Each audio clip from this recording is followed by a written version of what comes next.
saudade, Exularoê. Darum pra lhe saudar, Exularoê.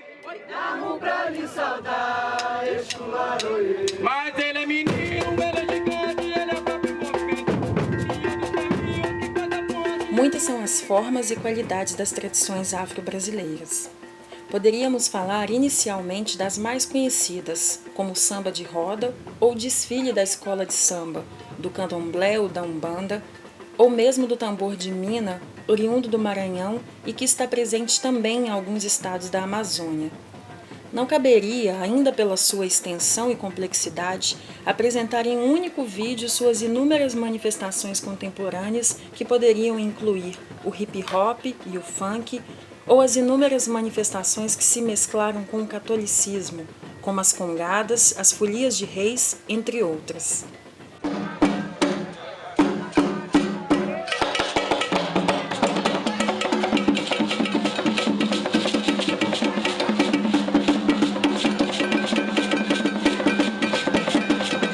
Este vídeo vai discutir algumas performances brasileiras e africanas, procurando conhecer o seu processo criativo e a sua continuidade. A partir daí, perguntar de onde vem a tradição afro. E o que é que se considera verdadeiramente africano? Que África é esta que serve como referência para tantas coisas que acontecem no Brasil e nas Américas? A tradição africana, durante séculos, ela foi marginalizada no Brasil. Foi considerada alguma coisa inferior. Mas a sua eloquência, a sua permanência, a sua riqueza, transformou sempre tudo que eles faziam em algo que era impossível de não se notar.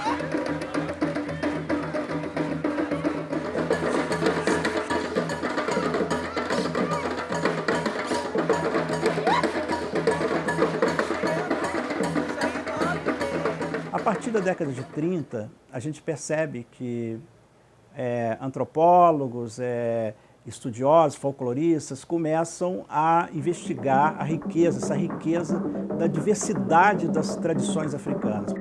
A partir do governo Vargas, começa a se valorizar a cultura africana, transformando-a em cultura popular brasileira, nacionalizando toda a sua riqueza, passando a fazer parte da cultura nacional brasileira, dentro da ideia da democratização racial, e que o Brasil é uma mistura que deu certo, etc., etc.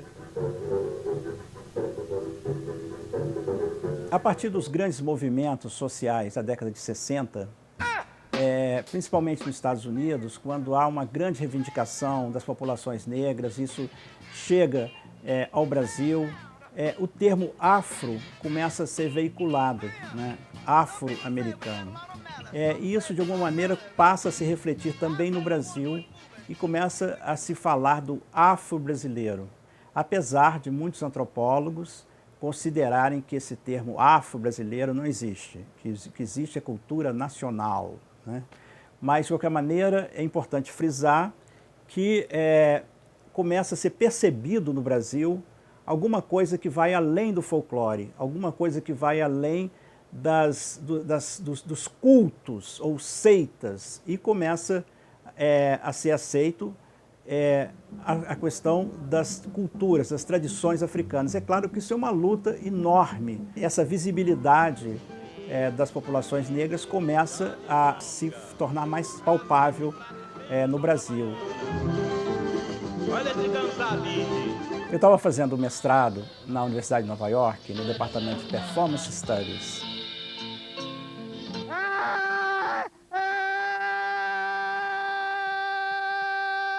Eu fui para Nova York para estudar teatro experimental, mas eu encontrei o trabalho, a pesquisa do professor Thompson e fiquei encantado com o trabalho. Ele trabalha ainda com as questões das diásporas africanas nas Américas. E a partir daí eu comecei a perceber todas as performances afro-brasileiras de uma outra maneira. O samba, a capoeira, entendendo quais são as origens africanas e como é que elas se desenvolveram nas Américas. Eu sou Albanelli, Andina, mujer norte-caucana, con un acervo ancestral que lo llevo en mis entrañas. E num belo dia, eu recebi um telefonema do Thompson, que a gente chamava de Bob, e ele me dizia: "Ô Zeca, está indo para o Brasil uma professora e uma fotógrafa chamada Phyllis Galembo, e eu quero que você escreva também um artigo sobre candomblé, etc, etc. E aí eu recebi a Phyllis e entrei em contato com a Gisele Bignon Cossar, que é uma mãe de santo super famosa. A Phyllis queria que ela escrevesse um artigo, a Gisele não quis escrever, e eu acabei escrevendo um artigo, e o livro se chamou Divine Inspiration from Benin to Bahia. E esse livro foi muito importante para mim, porque foi meu primeiro livro publicado em outra língua, né? E abriu um caminho, porque eu também conheci o candomblé muito pouco, e tive a chance, então, de conhecer o trabalho da mãe Gisele, né? O Mindarauá, e também encontrei pela primeira vez a mãe Beata de Iemanjá, que foi fundamental no meu trabalho de pesquisa. Eu sou Beatriz Moreira Costa, mais conhecida como Beata de Iemanjá. Como é que a senhora poderia contar para a gente, se a gente tivesse que explicar com as palavras, que é muito difícil, o que seria o orixá? Eu acho que o orixá é um todo na vida do ser humano. Orixá é a fé, orixá é amor, orixá é divindade, orixá não é riqueza, não é nada disso. Orixá é riqueza, sabe o que? Da sua verdadeira consciência do que é orixá. A pesquisa para o livro Divine Inspiration from Benin to Bahia me trouxe outras perspectivas. A partir daí, eu escrevi um artigo para a revista Ano Zero, uma revista muito popular na época, e também eu acabei escrevendo o meu livro Iniciação Candomblé, que foi publicado pela editora Record, Nova Era.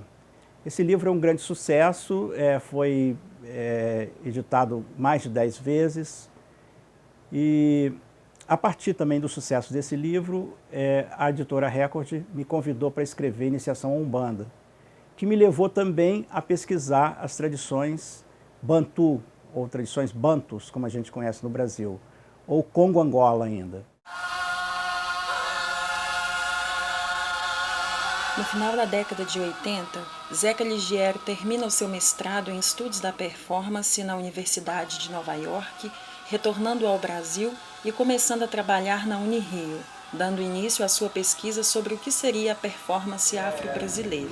No final do nosso projeto, dessa primeira semana, Samba na Universidade, esse projeto chama-se Samba Drama. A gente procura estudar as relações do teatro com o samba e do samba com o teatro.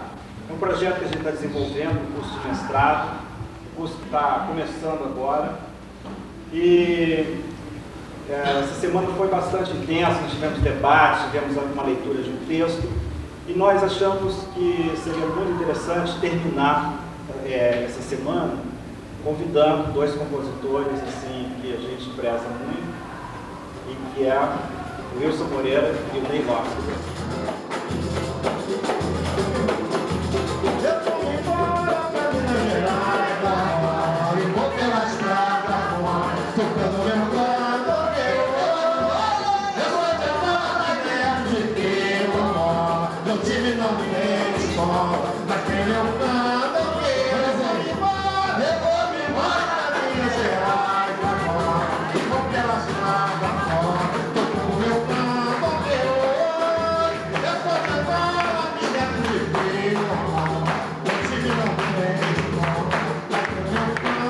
No final do evento Samba Drama, o projeto que eu criei aqui na Unirio, o primeiro projeto, eu convidei o Moreira da Silva para vir fechar o evento. E ele me disse, eu liguei para ele e falei: Moreira, você poderia vir na Unirio? Ele falou: perfeitamente.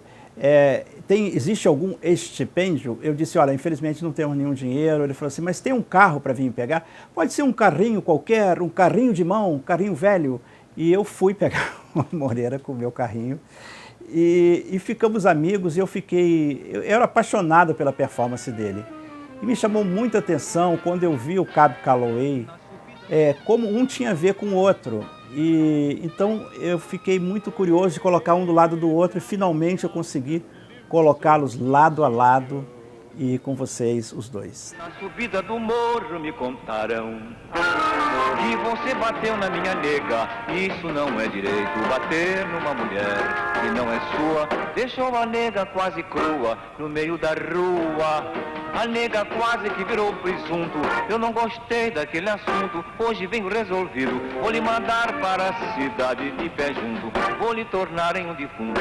Você mesmo sabe que eu já fui um malandro malvado. Somente estou regenerado, cheio de malícia. Dei trabalho à polícia pra cachorro.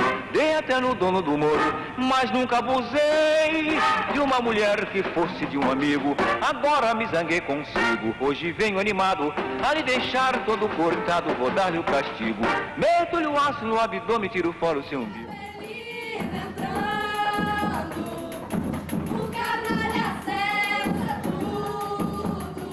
O projeto Samba Drama se estendeu não somente ao estudo da obra e da biografia dos grandes compositores do samba, como também pela dramaturgia da época, passando pelo teatro de revistas e indo até os escritores, como Antônio Fraga, autor do romance Desabrigo. Cena 4, Batalha de Confete na Praça 11. Coisada, fantasiado de jeca, tava carnavalhando na Batalha de Confete da Praça 11, cantando. O cordão Fome Aqui é Mato, passando e cantando o samba maioral de 42, quando o Cobrinha encontrou com ele. Quero ficar aloprado, Tomando fora encanado, talvez a coisa se ajeite. Mas é mesmo a minha sina, tem a caloche que ensina, meu amor me dá mais leite. Mas é mesmo a minha sina, tem a caloche que ensina, meu amor me dá mais leite. O encontro com o compositor Elton Medeiros gerou o vídeo Samba no Pé, que procurava investigar a maneira peculiar da dança percussiva no sapateado do samba.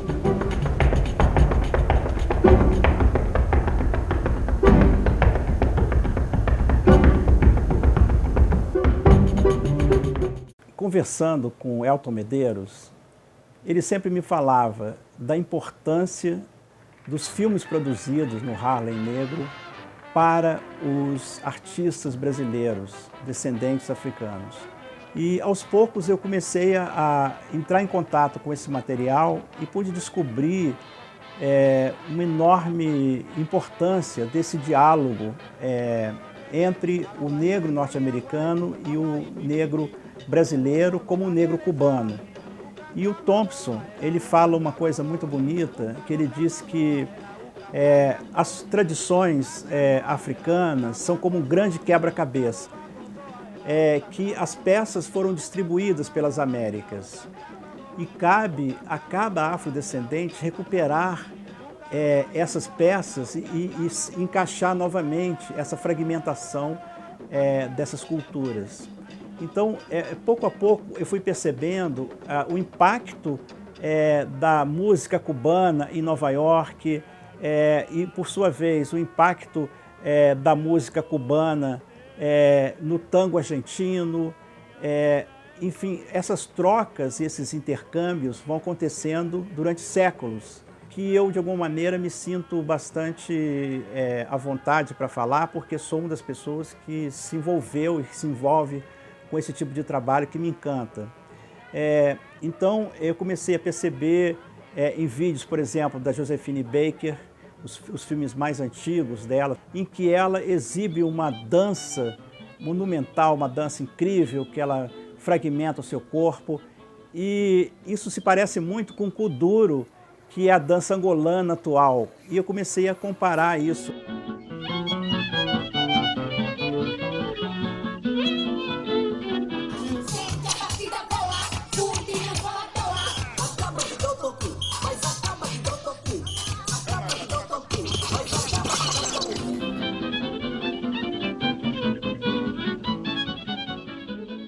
Quando eu comecei a pesquisar as raízes afro de Carmen Miranda, todo mundo me sacaneava e falava: pô, Zeca, pelo amor de Deus, Carmen Miranda não tem nada a ver com a cultura afro. Como eu estava impregnado das tradições africanas, do Brasil, né, o candomblé, e o samba, eu procurei entender como a Carmen veiculava o samba e como ela veiculava, como ela criou a sua própria baiana, que ela disse que ela criou a baiana, mas enfim, ela restaurou um comportamento de baiana dentro do imaginário dela e criou uma nova baiana, vamos dizer assim, que se tornou, na realidade, internacionalmente conhecida como a baiana.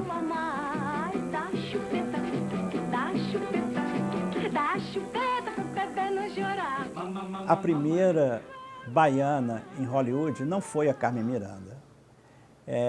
Um amigo meu em Nova York, que era apaixonado por Carmen Miranda, eu disse, olha, a Carmen Miranda não foi a primeira que revirou os olhinhos, isso é uma tradição afro. Ele disse assim, como assim? E aí quando eu mostrei a Etta Moulton cantando, dançando um pouco, se movimentando, vestida completamente de baiana, a bicha quase morreu, porque realmente era uma cópia dessa performance. Quer dizer, a Carmen é sensacional, eu escrevi uma tese sobre ela, adoro a Carmen, mas realmente ela não foi a criadora da baiana, nem no Brasil e nem em Hollywood, porque no Brasil, Aracy Cortes já tinha criado a baiana de uma maneira espetacular, só que ela fazia teatro de revista, né? Teatro de revista não era bem visto. Fui olhar pra você, meus olhinhos fechou. E a Carmen nasce como sendo já lançada pela RCA Victor como a grande estrela, né? Então a gente novamente tem essa discussão do branco representando as tradições afro-brasileiras.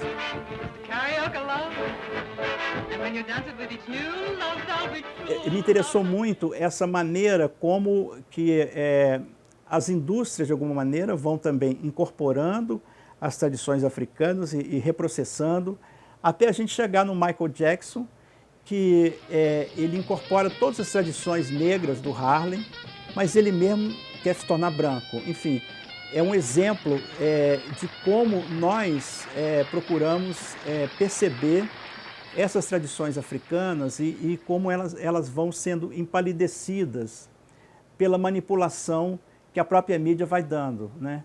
Então, a gente conhece o Elvis Presley, mas a gente não conhece o Chuck Berry, quando, na realidade, quem inventou toda essa performance pélvica não foi o Elvis. Assim como inventou a maneira de cantar, que o Elvis se tornou conhecido, porque o Elvis era branco e foi para Hollywood.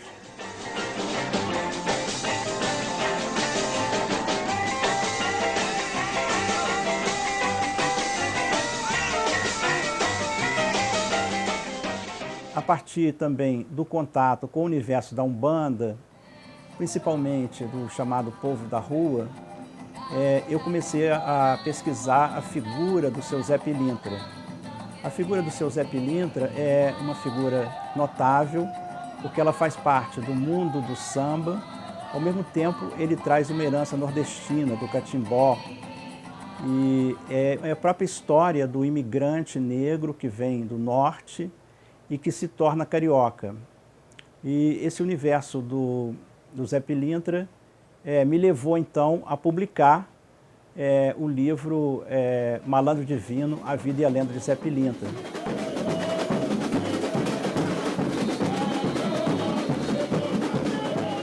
Uma outra figura extraordinária que cruzou o meu caminho foi o Naná Vasconcelos. Eu conheci o Naná, assim, de shows e tal, e aí, quando eu estava em Pamplona, num festival, eu encontrei Naná Vasconcelos. E aí vocês vão assistir agora esse encontro maravilhoso, inesquecível, que eu tive com o Naná. O que seria a performance afro-brasileira? Para mim, o Naná, ele junta, né, muita coisa no trabalho dele e dentro de uma simplicidade muito grande. Então a gente estava conversando ontem um pouco e ele falou que o berimbau seria o ponto de partida de tudo. E aí, eu na hora estava sem a câmera. Aí eu falei assim, vamos conversar sobre isso. Então, eu queria, Naná, que você contasse um pouco como é que foi essa descoberta aí. Quando eu Eu descobri o berimbau, eu descobri uma nova dimensão, assim, de maneira de pensar em música. O berimbau me revelou muitas coisas, né? Porque depois dos toques de capoeira, né, somente grande, somente pequeno, bola, cavalaria, que é tudo aqui.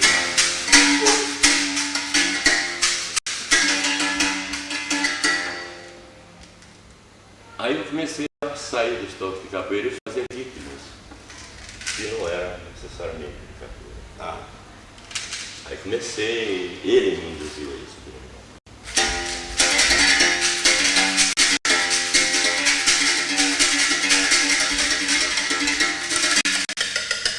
Mas até chegar a essa coisa, eu tive que fazer os ritmos.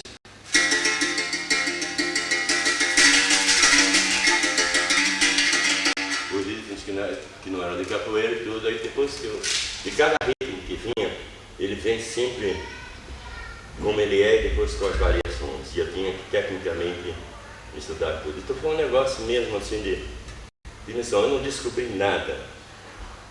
Isso sempre teve aqui. Só foi usado como instrumento solista porque o centro é a capoeira. Na África, o berimbau é utilizado muitas vezes, a maior parte das vezes, pelos griots para contar histórias, né, para pedir oferendas. Na África, eu observei essas coisas assim, que as pessoas vivem de acordo com o que tem em volta, né? Na área que tem cabaças, então tudo é feito com cabaças, pratos para comer, os instrumentos, né, palapões, as calimbas. Na área que tem bambu, tudo é feito com bambu. Os pigmeus são os verdadeiros minimalistas e eles não são grandes caçadores, então eles não têm muitos tambores. Eles fazem tudo muito orgânico, com a voz. Eles têm um negócio da voz. Ei, oh, oh, ei, ei, oh, oh. E com aqueles apitos diferentes. Então tem essa polifonia, né, melódica e a coisa rítmica toda feita com pausas.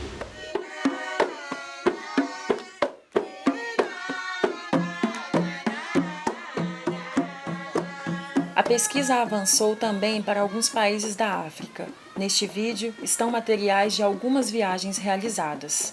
Aqui podemos ver uma África multicultural, diversa, múltipla. Por exemplo, dentro de um único país, seja ele Togo ou Moçambique, nota-se a convivência de uma simultaneidade de tradições em seus processos de preservação e de hibridização. Até mais ou menos 10 anos atrás, eu era um pesquisador de tradições afro, mas eu nunca tinha ido à África. E isso era alguma coisa que eu me sentia menor por causa disso, porque eu, principalmente, o meu trabalho não é sobre história, embora também eu fale de história.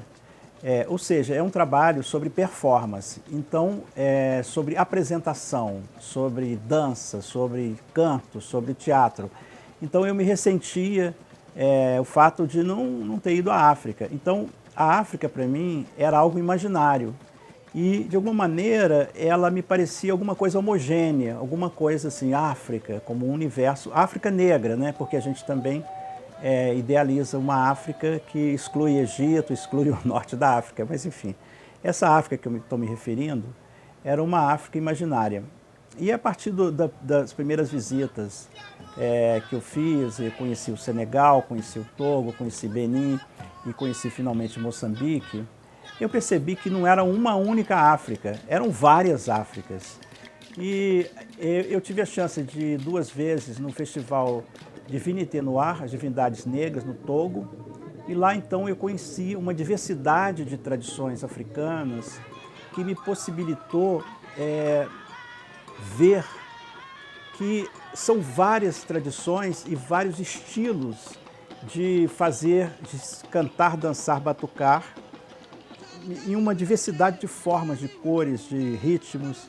E a partir daí eu escolhi uma dessas manifestações que me chamou mais atenção, que se chama Gorô Vodum, ou seja, o Gorô significa cola, ou o Obi, e Vodum. Então, quer dizer, seria o Vodum da cola, o Vodum do Obi.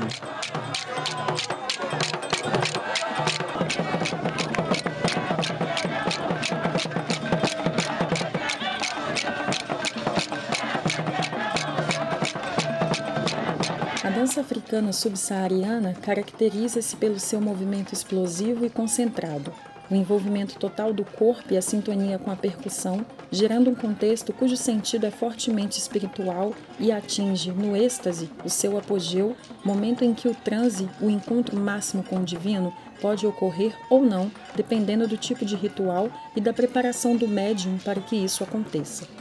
As danças africanas são incontáveis em seus estilos, variando conforme os grupos étnicos, ambientes e trocas mútuas através da história das migrações. Em todos os casos, a dança ocorre dentro de um contexto celebratório ritualístico, com grande capacidade de interatividade e participação do público presente, quase sempre gente do mesmo grupo ou de convidados simpatizantes. Através do corpo, a etnia fala num léxico próprio de movimentos articulados com ritmos e cantos que são emblemáticos da própria mitologia do grupo ou nação em questão. Eu estava em Maputo, capital de Moçambique, e fui convidado para assistir um ritual de iniciação num bairro bem populoso chamado Bairro dos Militares. E lá fui eu.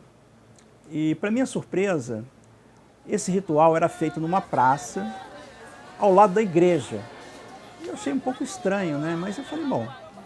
E lá, então, esse ritual estava acontecendo, as crianças, era a passagem de criança para adolescente, meninos e meninas tinham a cabeça raspada, e eu estava aguardando a performance de uma figura que lembra um pouco o palhaço de Folia de Reis, conhecida como Mapico.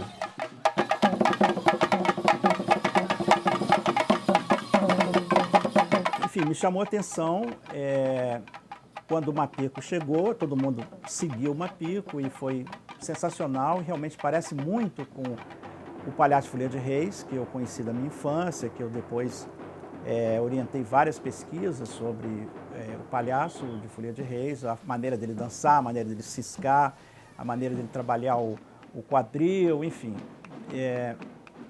E me chamou muita atenção também porque estava acontecendo um casamento dentro da igreja. E eu, vendo aquelas pessoas ultra chiques passando, eu fiquei também curioso de entrar nessa igreja. E a hora que eu entrei na igreja, eu percebi que era uma igreja evangélica. Eu falei, gente, é uma igreja evangélica. E aí eu pedi, posso filmar? Aí a moça falou assim, olha, esse é um casamento católico, nós alugamos aí, o senhor pode filmar desde que não filme lá nada do que nós somos evangélicos. Eu falei, tudo bem. E aí eu filmei um casamento típico, né, de Moçambique, com muita festa, com muita dança. E aí novamente no casamento eu percebi o cantar, dançar, batucar juntos. A noiva no altar, dançando, cantando, era cheio de músicas tradicionais de Moçambique. Então, eu começo a pensar como as tradições se modificam, como as tradições se transformam de acordo com os tempos e as necessidades, né?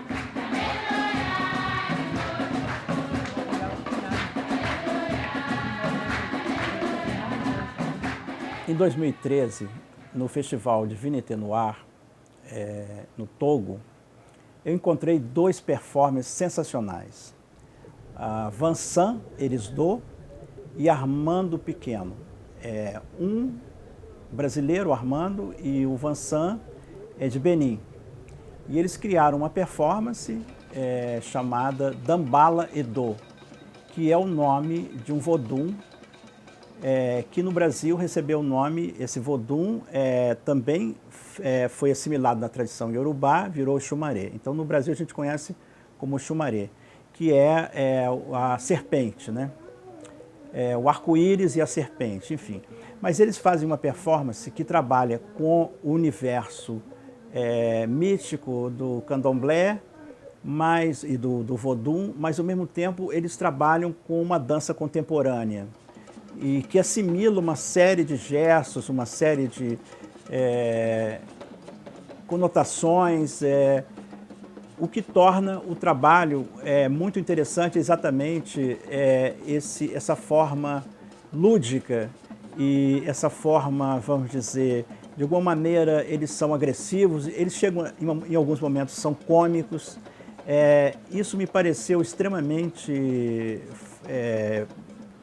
rico e fascinante, porque normalmente a pessoa, o afrodescendente que vai trabalhar com as tradições, ele é muito fiel e muito devoto, ou então ele procura sempre se esmerar, vamos dizer, no estilo da dança, no virtuosismo da dança. E também eles trabalhavam com uma orquestra de atabaques e de outros instrumentos, que novamente elencando essa ideia do cantar, dançar, batucar.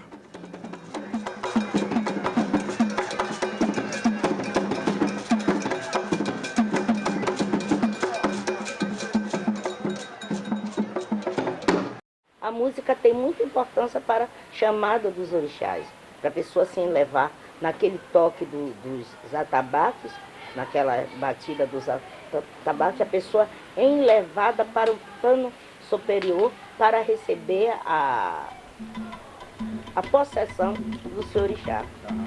Porque no momento em que está tocando os atabaques e você está dançando ali para o orixá, está cantando, você está sendo levada, você está como que uma noiva que está indo na beleza do encontro do noivo ao altar. É assim que nós nos sentimos. Quando nós estamos dançando, estamos naqueles cânticos, nós estamos sentindo que estamos sendo possuídas, estamos sendo levadas para os braços dos nossos noivos ou das nossas noivas.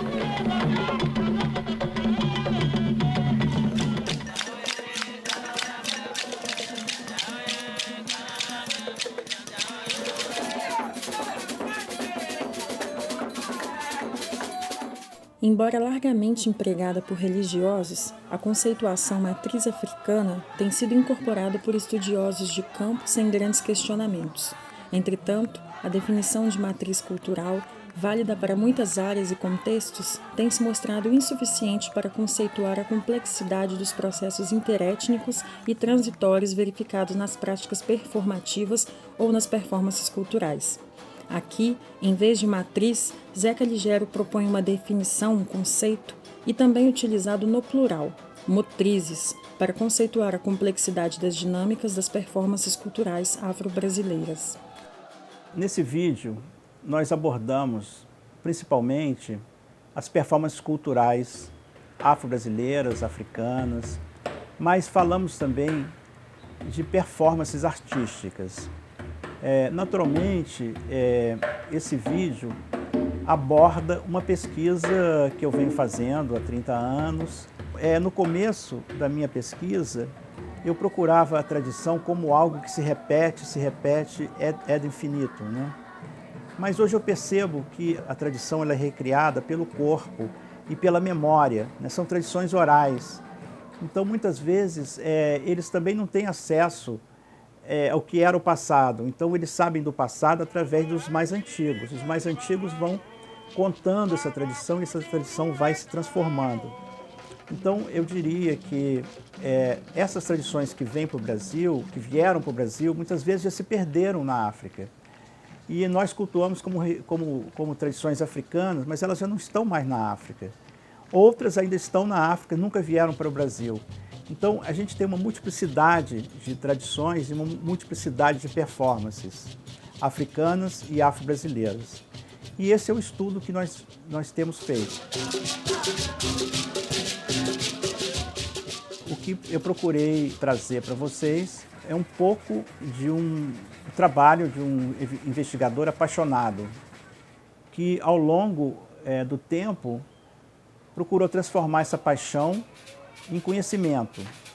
o que me permitiu encontrar uma diversidade de mestres e uma diversidade de tradições. Possivelmente, se Deus me permitir, os orixás me permitirem, daqui a 10 anos eu estarei fazendo um outro vídeo falando de outras tradições, porque as tradições não param, elas são inúmeras.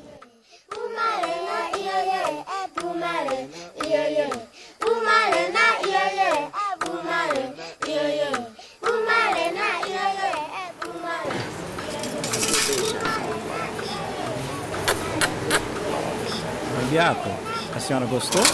Adorei.